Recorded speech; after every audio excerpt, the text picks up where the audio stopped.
تک، اور ہمارا کوئی بندہ آپ کے پاس آئے گا تو آپ نہ چھوڑنا، آپ کو کوئی بندہ ہمارے پاس آئے تو ہم چھوڑ دیں گے۔ معاہدہ ایسا کیا جو بظاہر کافروں کے حق میں تھا۔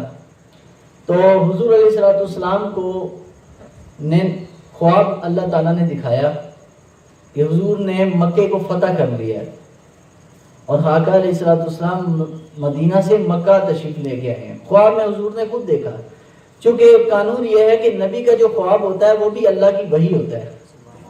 نبی کو جو بھی خواب آتا ہے وہ اللہ کا ایک پیغام ہوتا ہے۔ تو اللہ تعالیٰ نے پھر یہ آیت مبارکہ اتاری جو میں نے تلاوت کی ہے، سورہ فتح کی آیت نمبر 1، اِنَّا فَتَحْنَا لَكَ فَتْحًا مُبِينًا، بے شک ہم نے آپ کو بہت بڑی فتح کی جو ہے نا خوشخبری سنائی ہے۔ تو اللہ تعالیٰ نے آقا کریم علیہ السلام کو جو یہ فتح مکہ کی خوشخبری، ابھی جنگ ہوئی نہیں ہے، کئی مہینوں پہلے حضور کو خواب میں دکھایا بھی اللہ نے اور آیت بھی نازل کر دی۔ تو حضور علیہ السلام نے فرمایا صحابہ، آج ویسے تو پورا قرآن اترتا ہے، پورے قرآن کی تو کوئی چیز مثل نہیں ہے، پورے قرآن جیسی کوئی چیز ہے ہی نہیں ہے، لیکن حضور نے فرمایا جو آج مجھ پر اترا ہے نا، آقا علیہ السلام نے فرمایا اس کی خوشی کی کوئی انتہا ہی نہیں ہے۔ یہ کہ ایک بڑی پرانی خواہش تھی، اللہ تعالیٰ نے وہ آیت اتار کے وہ خواہش پوری کر دی۔ ابھی مکہ فتح نہیں ہوا، ابھی مکہ فتح ہونے کی جو کیفیت ہے اور اس کے آنے سے پہلے جو واقعے تھے وہ بڑے عجیب تر ہے۔ مسلمانوں کی بدر میں تعداد کتنی تھی؟ 313 تھی، اور صلح حدیبیہ جب ہوا نا، جب کافروں کے ساتھ معاہدہ ہوا کہ جی ہم جنگ نہیں کریں گے، جنگ بندی کا معاہدہ کیا حضور نے کافروں کے ساتھ، مکہ والوں کے ساتھ، تو مکہ والے جو تھے وہ نبی پاک علیہ السلام کے ساتھ معاہدہ کر کے وہ چلے گئے۔ تو اس وقت صلح حدیبیہ میں مسلمانوں کی تعداد تھی 1400، اور جو حضور کا وہ معجزہ ظاہر ہوا تھا کہ حضور کے ہاتھوں سے صحابی آئے، یا رسول اللہ یہ جہاں پر آپ یہ معاہدہ کر رہے ہیں کافروں کے ساتھ، اب یہاں پر وضو کے لیے پانی نہیں ہے۔ حضور نے فرمایا جتنا پانی ہے وہ لے کے آؤ۔ حضور کی بارگاہ میں ایک لوٹے کے اندر پانی پیش کیا گیا، صرف یہی پانی ہے، بقایا قافلوں والوں کے پاس پانی نہیں ہے۔ حضور نے اپنے دست مبارک اس لوٹے میں ڈال کر باہر نکالا، صحابہ فرماتے ہیں جیسے چشمے سے پانی تیزی سے نکلتا ہے، 5 انگلیوں سے چشمہ جاری تھا۔ یہ صلح حدیبیہ میں یہ معجزہ حضور کا ظاہر ہوا۔ تو صلح حدیبیہ میں 1400 تعداد تھی مسلمانوں کی۔ پھر یہ جو ابو سفیان بعد میں مسلمان ہو گئے، صحابی بن گئے، لیکن اس وقت چونکہ کافر تھے، اس کی جو بیٹی تھی ابو سفیان کی، حضرت ام حبیبہ، رسول پاک علیہ السلام کی بیوی ہیں، یہ ام المومنین، اور ابو سفیان کی بیٹی تھی۔ ابو سفیان مکہ سے آیا مدینہ میں نیا معاہدہ کرنے کہ ہم 10 سال کا نہیں، ہم زیادہ معاہدہ کرتے ہیں۔ تو چونکہ یہ مکہ میں رہنے والے جو مسلمان تھے چند، ان کو بڑا تنگ کر رہے تھے۔ یہ حضور کو خبر پہنچی تو نبی پاک علیہ السلام نے حضرت ام حبیبہ کو فرمایا، حضرت عائشہ کو فرمایا کہ سامان تیار کرو۔ صدیق اکبر فرماتے ہیں کہ میں گھر میں آیا کہ حضور کس چیز کی تیاری کر رہے ہیں۔ ابو سفیان بھی حضور کے گھر آیا تھا تو سوسر لیکن کافر تھا۔ اب دیکھیے لوگ کہتے ہیں نبی ہماری طرح ہے، نبی انسان ہے ہم، تو حضرت ام حبیبہ کی سنیے، جس بسترے پر نبی پاک علیہ السلام آرام فرماتے تھے، جب باپ آیا، باپ کافر، اور بیٹی کا باپ سے بڑا پیار ہوتا ہے، لیکن قرآن کہتا ہے النبی اولی بالمؤمنین من انفسہم وازواجہ امہاتہم، نبی کا حق تمہاری جانوں سے بھی بڑھ کر تم پر ہے۔ نبی کا حق تمہاری جانوں پر تم سے زیادہ ہے۔ ہمارا جتنا ہم پر اپنا حق ہے نا، اس سے بھی بڑا حق ہم پر ہمارے نبی کا ہے۔ قرآن کہہ رہی ہے۔ حضرت ام حبیبہ نے اس آیت کی جو ہے نا ظاہراً عمل کر کے دکھایا۔ باپ آ رہا ہے، باپ کافر ہے، حضرت ام حبیبہ نے بسترا اکٹھا کیا، سائڈ پہ رکھ دیا اور کہا آپ چارپائی پہ بیٹھیں۔ باپ نے کہا کہ تو کوئی مہمان آتا ہے تو بندہ اس کے لیے اچھا بستر لگاتا ہے تاکہ وہ آرام کرے، میں تیرا باپ ہوں۔ اس نے کہا ہے تو باپ، لیکن قرآن کہتا ہے انما المشرکون نجس، مشرک جو ہے یہ نجس ہے، پلید ہے۔ کہا تو پلید ہے، میرا نبی پاک ہے، اس لیے میں اپنے نبی کے بسترے پر تجھے بیٹھنے نہیں دوں گی۔ شوہر بھی ہیں اور نبی بھی ہیں۔ تو حضرت بارہ وہ ابو سفیان چلائیں گے، بعد میں چونکہ وہ مسلمان ہونا تھا، اب حضور علیہ السلام نے فرمایا اکٹھا کرو. تو ایک صحابی رسول تھے، انہوں نے خط لکھا مکہ والوں کو، خط لکھا کہ بھائی حضور تیاری کر رہے ہیں جنگ کے لیے. چونکہ مکہ میں بھی جو اس کے رشتہ دار تھے مسلمان، اس کو وہ بتانا چاہ رہا تھا کہ تم اپنا سیف جگہ پر نکل جاؤ، حضور جب حملہ کریں گے مکہ پر تو کہیں تمہارا بھی خون نہ بہہ جائے. حضور علیہ السلام کہ اس صحابی نے خط ایک عورت کو دیا، وہ مکہ جا رہی تھی. تو نبی پاک علیہ السلام کو اللہ تعالیٰ نے بتا دیا کہ فلاں عورت کے پاس خط ہے اور وہ اس کی وجہ سے جاسوسی ہو جائے گی، کافروں کو پتہ چل جائے گا، تو آپ جا کے اس عورت کو پکڑو اور اسے خط لو.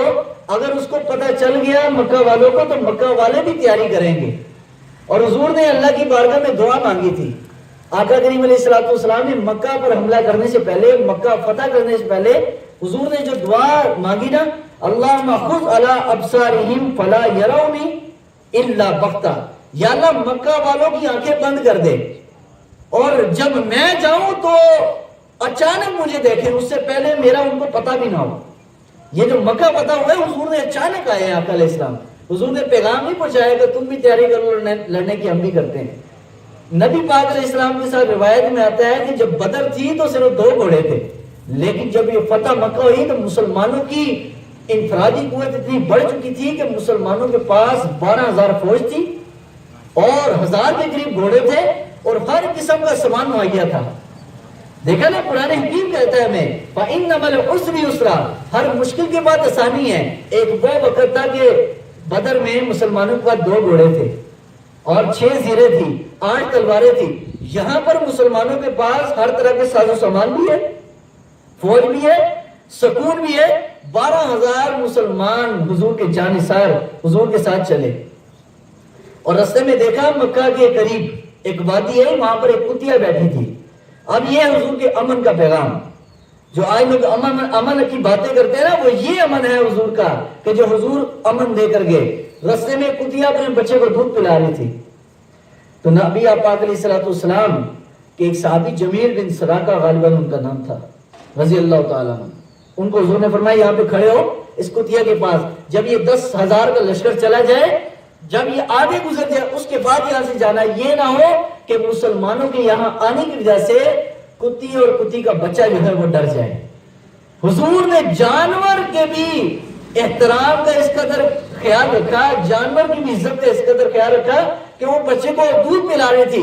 حضور نے اس کو کھانے اور اس کے دودھ، بچے کے دودھ پلانے میں بھی جو مشکل اور رکاوٹ تھی، آقا علیہ السلام نے اس کی یہ مشکل اور رکاوٹ کو بھی کتے کو دور فرما دیا. یہ حضور نے جانوروں کو بھی حق دیا. ہے دنیا کا کوئی مذہب، ہے کوئی رہبر ایسا کہ جو جانور کو بھی جانور کا حق دے؟ لوگ تو آج انسان کو انسان کا حق نہیں دیتے، حضور نے جانور کا جانور کو حق دیا.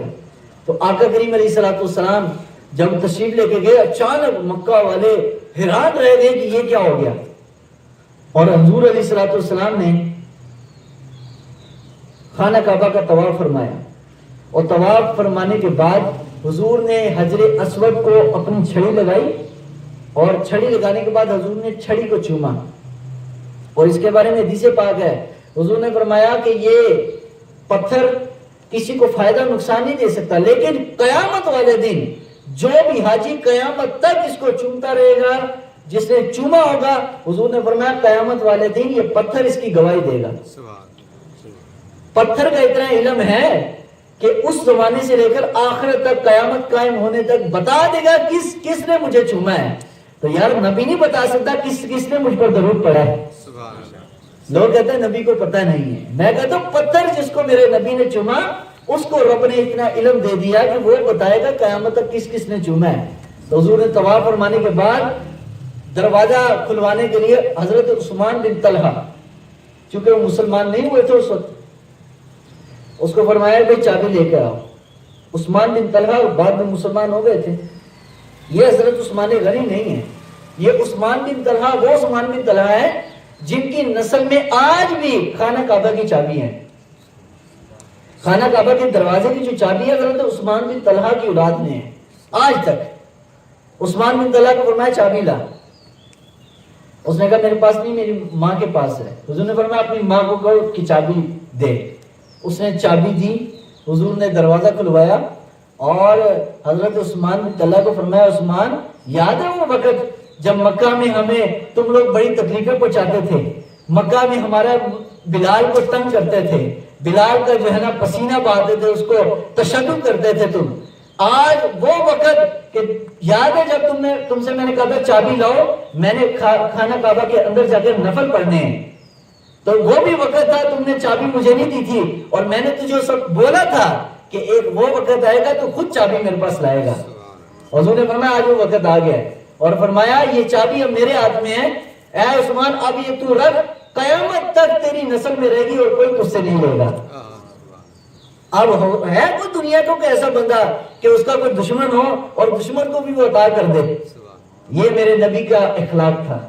حضور علیہ السلام نے دشمنوں کے بھی ایک حق رکھے، تو بعد میں حضور کا یہ اخلاق دے کر عثمان بن طلحہ مسلمان ہو گئے، تو حضرت علی کو فرمایا کہ علی یہ جو کعبے کے اندر بت رکھے ہیں 360 کے قریب بت ہیں، فرمایا اس کو ان بتوں کو گرا دو۔ حضرت عثمان بن طلحہ حضرت علی رضی اللہ عنہ کریم نے عرض کیا یا رسول اللہ یہ بت بہت اونچے ہیں، آپ ایسے کہیں آپ میرے کندھے پر سوار ہوں اور آپ ان کو اتاریں۔ حضور نے فرمایا نہیں علی تو میرے کندھوں کا بوجھ برداشت نہیں کر سکتا، میرے نبوت کا جو وزن ہے وہ تو نہیں اٹھا سکتا۔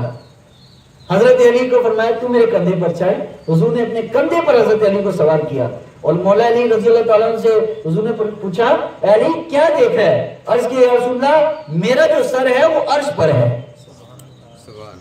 پاؤں حضور کے کندھے مبارک پر، اور فرمایا آپ کے کندھے پر پاؤں رکھنے کی وجہ سے میرا سر جو ہے عرش تک پہنچ گیا ہے۔ حضور نے فرمایا سارے بتوں کو صاف کر۔ اور بڑی پیاری بات یہ کتاب میں لکھی ہے شاہ عبداللہ محدث دہلوی نے، یہ مدارج النبوہ کتاب، آپ فرماتے ہیں حضور نے اپنے ہاتھ سے بتوں کو کیوں نہیں گرایا؟ چاہتے تو حضور اپنے ہاتھ سے بھی گرا سکتے تھے، حضرت علی کو کیوں فرمایا؟ فرمایا اس لیے کہ ایک دفعہ حضرت فاطمہ رضی اللہ تعالیٰ عنہ وہ روٹیاں لگا رہی تھی تندور میں، حضور نے فرمایا فاطمہ مجھے دو، اپنے ہاتھ سے حضور نے روٹی لگائی، لگانے کے بعد حضرت فاطمہ فرماتی ساری روٹیاں پک گئی، لیکن جو روٹی حضور نے اپنے ہاتھ سے لگائی اس کو آگ نے نہیں چھوا۔ فرمایا اگر حضور چاہتے تو اپنے ہاتھ سے بھی بت گرا سکتے تھے، اس لیے نہیں گرایا کہ جس پر میرے نبی کا ہاتھ لگ جائے اس پر جہنم کی آگ جو ہے حرام ہو جاتی ہے۔ فرمایا حضور نہیں چاہتے تھے کہ میرا ہاتھ کسی بت کو لگے اور اس پر جہنم کی آگ حرام ہو جائے، تو آقا کریم علیہ السلام نے حضرت علی کی ڈیوٹی لگائی کہ تم جب حضرت علی بت گرا رہے تھے حضور نے فرمایا وَقُلْ جَاءَ الْحَقُّ وَزَهَقَ الْبَاطِلُ إِنَّ الْبَاطِلَ كَانَ زَهُوقًا، کہ حق آ گیا اور باطل مٹ گیا، اور باطل مٹنے والی چیز ہے۔ نبی پاک علیہ السلام نے مکہ والوں سے فرمایا مکہ والوں اب بتاؤ کہ اب تمہارے ساتھ کیا سلوک میں کروں؟ ایک وہ وقت تھا جب تم میرے بلال کو ظلم ستم کرتے تھے، ابو بکر کے ساتھ تشدد کرتے تھے، میرے اوپر میں مکہ کی اس وادی میں جب خانہ کعبہ کے سامنے میں نماز پڑھتا تو تم میرے اوپر اوڑھنیاں پھینکتے تھے، مجھے میری گلے میں میری چادر ڈال کر کھینچتے تھے، اور مجھ پر جو ہے نا کئی مصیبتوں اور کئی پریشانیوں کو تم سامنے لا کھڑا کرتے تھے۔ آج وہ وقت ہے اب میں تمہارے ساتھ کیا کروں گا؟ سب نے کہا کہ جو ہم نے آپ کے ساتھ کیا آپ بھی وہی ہمارے ساتھ کریں گے۔ حضور نے فرمایا جاؤ محمد عربی نے سب کو معاف کیا۔ سبحان اللہ۔ 13 سالہ دور کہ جو حضور علیہ السلام کا وہ دور کہ جب معاشرتی بائیکاٹ ہو گیا شیب ابی طالب میں، 3 سال حضور کے ساتھ ان مکہ والوں نے لین دین تعلقات کھانا پینا سب بند کر دیا، حضور نے اف تک نہیں کیا، اور جب حضور کا اپنا بدلہ لینے کی باری آئی تو حضور نے فرمایا جاؤ تم سب کو محمد عربی نے معاف کیا۔ لیکن 11 اشخاص وہ تھے، یہ سامنے میری کتاب موجود ہے۔ آج جو لوگ کہتے ہیں نا ختم نبوت یا ناموس رسالت کے معاملے میں نرم گوشہ رکھو اور کوئی بات نہیں حضور معاف کر دیتے ہیں، حضور سب کو کچھ نہیں کہتے، حضور بڑے رحیم و کریم ہیں، میں نے کہا میں بھی مانتا ہوں حضور جیسا رحیم کوئی نہیں، حضور جیسا شفیق کوئی نہیں، لیکن جب مکہ کے اس میدان میں حضور نے سب کو معاف کیا، آقا علیہ السلام سے کہا یا رسول اللہ ایک وہ شخص ہے کہ جس کو عبداللہ ابن خطل کہا جاتا ہے، اور یہ وہ شخص تھا کہ حضور مدینہ میں موجود تھے اور یہ حضور علیہ السلام کی بے ادبیوں میں اشعار کہا کرتا تھا، حضور کے خلاف جو ہے نا برے اشعار نبی پاک علیہ السلام کی طرف منسوب کرتا تھا کہ حضور تو ایسے، حضور کی نعوذ باللہ جو ہے نا نقص نکالا کرتا تھا۔ تو جب عبداللہ ابن خطل کے بارے میں پتہ چلا وہ بھی یہاں موجود ہے اور 11 اشخاص موجود تھے، حضور نے فرمایا سارے مکہ والوں کو معافی ہے، آج سب کو معافی ہے، جو ابو سفیان کے گھر چلا جائے اس کو بھی معافی ہے، جو اپنے دروازہ بند کر دے اس کو بھی معافی ہے، محمد عربی نے سب کو معاف کیا، لیکن جس نے میری گستاخی کی، بے ادبی کی، میں اس کو معاف نہیں کروں گا۔ اس کا مطلب گناہگار کی معافی ہے، گناہگار کی معافی ہے، لیکن غدار کی معافی نہیں ہے، بے ادب کی معافی نہیں ہے۔ گناہگار کی معافی ہے لیکن بے ادب کی معافی نہیں ہے، چونکہ وہ حضور کے بارے میں زبان غلط استعمال کرتا تھا، تو آقا کریم نے فرمایا کہ اس کو جہاں ملو اس کی گردن اڑا دو۔ پتہ چلا یا رسول اللہ وہ تو خانہ کعبہ کے اندر غلاف کعبہ اور دیوار کعبہ کے درمیان میں ہے، اس کو پتہ تھا کہ مسلمان کبھی بھی خانہ کعبہ کے اندر قتل نہیں کریں گے، کیونکہ خانہ کعبہ جو ہے وہ امن کی جگہ ہے، یہاں پر کوئی دشمن بھی آ جائے تو آپ اس کو کچھ نہیں کہیں گے۔ حضرت رسول اکرم صلی اللہ علیہ وسلم کو جب یہ پتہ چلا، حضور نے فرمایا اس کو کعبہ کے درمیان سے کھینچو اور وہیں پر اس کا سر اڑا دو۔ اگر اسلام گستاخ کو بھی معاف کرتا تو یہاں پر حضور اس کو معاف کر دیتے۔ تو اس کا مطلب ناموس رسالت، ختم نبوت میں چاہے کوئی بھی ہو تو وہ ہماری نظروں میں اس کی عزت نہیں ہونی چاہیے، ہم اس کے جناب صفائیاں پیش نہ کریں، کیونکہ یہ معاملہ رسول اکرم صلی اللہ علیہ وسلم کا اور بڑا حساس معاملہ ہے۔ اگر معافی دینی ہوتی تو حضور نے تو سارے مکہ والوں کو معافی دے دی تھی، لیکن گستاخ کو معافی نہیں ملی۔ 11 بندوں کو حضور علیہ السلام نے فرمایا کہ ان کو پکڑو اور اس کے سر اڑا دو، اور کئی ایسے لوگ تھے۔ جب ناموس رسالت کا موضوع تک تو میں نے آپ کو بتایا کہ حضور علیہ السلام کے صحابہ نے اپنے والدین، اپنے بھائی، اپنے رشتہ داروں کے ساتھ کیا کیا اپنے نبی کی عزت کی وجہ سے۔ تو کہنے کی بات یہ ہے کہ حضور علیہ السلام نے اپنے اخلاق کے وجہ سے سب کو معاف کیا، لیکن گستاخوں کو حضور نے خاص آرڈر دیا کہ چاہے کعبے کے اندر چھپ جائیں ان کو وہیں پر اڑا دو۔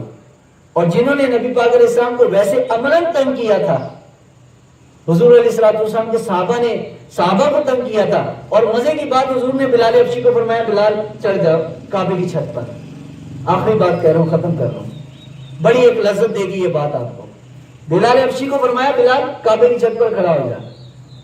تو مکہ کے جو بڑے بڑے سردار تھے وہ سب آ گئے، انہوں نے کہا آج اگر ہمارا باپ زندہ ہوتا نا تو یہ منظر دے کر ہمارا باپ مر جاتا۔ کہ بلال حبشی کون تھے؟ غلام تھے، حبشی تھے، اور غلاموں کی اوقات کیا تھی عرب کے اندر کہ اگر کوئی غلام اپنے آقا کی جوتی جو ہے دھوپ سے اٹھا کر چھاؤں میں رکھتا تھا نا تو اس عمل کی وجہ سے حالانکہ اس نے تو ہمدردی کی تھی اپنے مالک سے ہمدردی کی کہ مالک کی جو جوتیاں ہیں وہ گرم نہ ہو جائیں، ہمارے مالک کو جو ہے پریشانی نہ ہو، وہ جوتیاں اٹھا کر چھاؤں میں رکھتا۔ اس عمل کی وجہ سے کہ وہ مالک کی جوتی کو ہاتھ لگایا، اس عمل کی وجہ سے اس کا مالک اس کو سزا دیا کرتا کہ تیری کیا اوقات ہے کہ تو میری جوتی کو بھی ہاتھ لگائے۔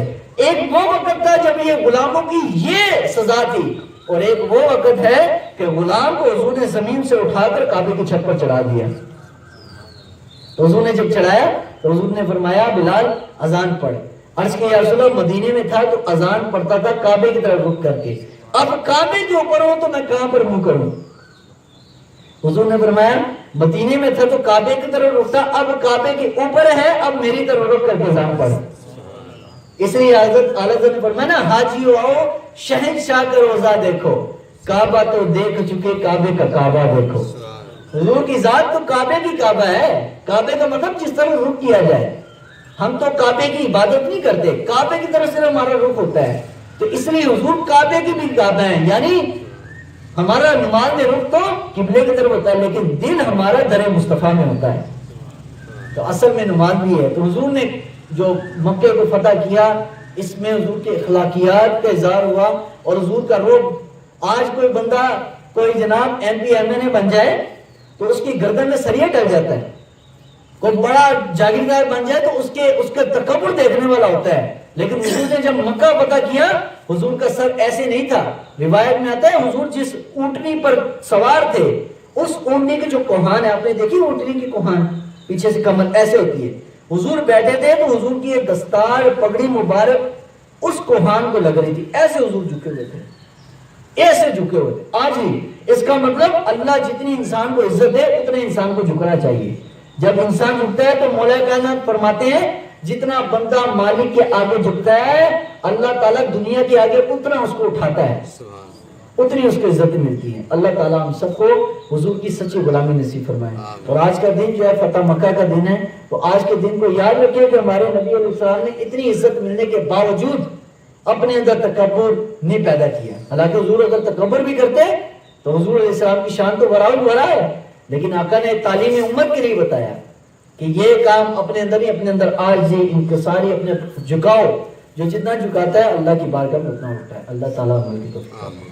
الحمدللہ رب العالمین والصلاۃ والسلام علی خیر خلق محمد و آلہ وصحبہ اجمعین.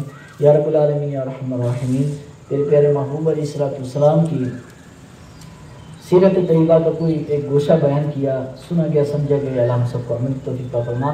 یا اللہ ہم سب کو حضور کے فتح مکہ سے جتنے بھی سبق ہیں وہ سیکھ کر اپنی زندگیوں میں اس کو لانے کی توفیق نصیب فرما. یا اللہ ہم سب کو ایمان والی زندگی عطا فرما، ایمان والی موت نصیب فرما. اور جتنے بھی لوگ حضور کے ساتھ صحابہ شہید ہوئے یا اللہ ان کے درجات بلند فرما. یا اللہ ان کی قربانیوں کے وسیلہ سے ہم سب کو دین ملائے. یا اللہ ہم سب کو اپنے دین کے ساتھ مخلص فرما، مخلص ہونے کی توفیق نصیب فرما. صلی اللہ علیہ وسلم.